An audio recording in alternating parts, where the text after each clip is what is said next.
Ben Evans, Samurai Fighting Championship 6 is in the books. Talk to me about the night. It was, it was everything we expect to be as usual. The 3 title fights, unbelievable. Kane Darcy versus Matt Howarth was probably one of the best fights that we've seen here at Ebervale. So there's nothing to complain about the night. I mean, we can start from Bethan Hall. Bethan regaining his title. What do you think of his performance?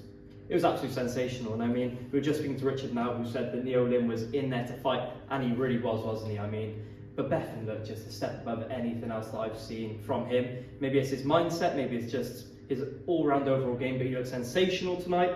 We got to Liam Davis as well. I mean, fighting 2-0 against 2-0. Great performance though. We can't put that past him. It was a sensational performance round 1 as well. What do you think about Liam Davis? Everyone has the same thing to say about Liam. I feel like he is currently above everyone he's fighting. Yes, he's got, I think, 2 losses in total. I think he lost maybe a couple of fights ago here, but like, that was almost a shock. Like, he's been flawless in his performance so far. And that one, I'm kind of glad, completely respect to his opponent, great guy, 2-0, like you said. But I'm really glad that Liam got a finish in the way that he did, just to show the levels. I think he's probably got another year, by the sounds of it, at competing at amateur, and then I think he could probably tear it up at pro. I mean, you briefly mentioned at the start as well, that title fight at the end of the night, the main event of the evening, Kane Darcy, Matt Howarth. That was sensational. Everything it was meant to be. And more, probably. Yeah. And more. I mean, they both looked absolutely incredible. Both guys. Kane obviously got the win and left with a welterweight title.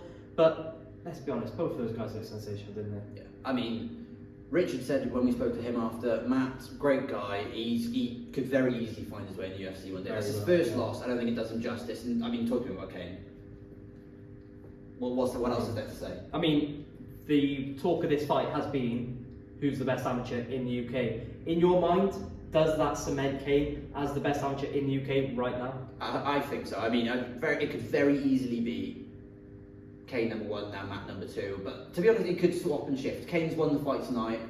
In our opinion, we had Kane winning it 2-1. I know it was a split decision. But for me, I think it has to be Kane at the moment. Sensational. And finally, October card coming up next for Samurai Fighting Championships.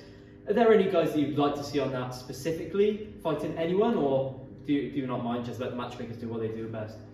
Leave it to them, they know what's best. I think there's a lot of fights to be made. I mean, it sounds like Liam's going to be getting a lightweight title shot, moving up a weight class, with the weight cuts for a lot of these guys are getting quite difficult now. I don't know who Liam would be fighting, whether it be Matt, obviously Matt going back to defend his title, or whatever it is. There's a lot of pros that could potentially appear on the card. So the Welsh talent pool that they have available here is pretty good. And then the guys they have coming in from anywhere else is just as good anyway. So it's been a sensational night here at Ebervale Sports Centre for Samurai Fighting Championship 6. Until October, we'll see you next time.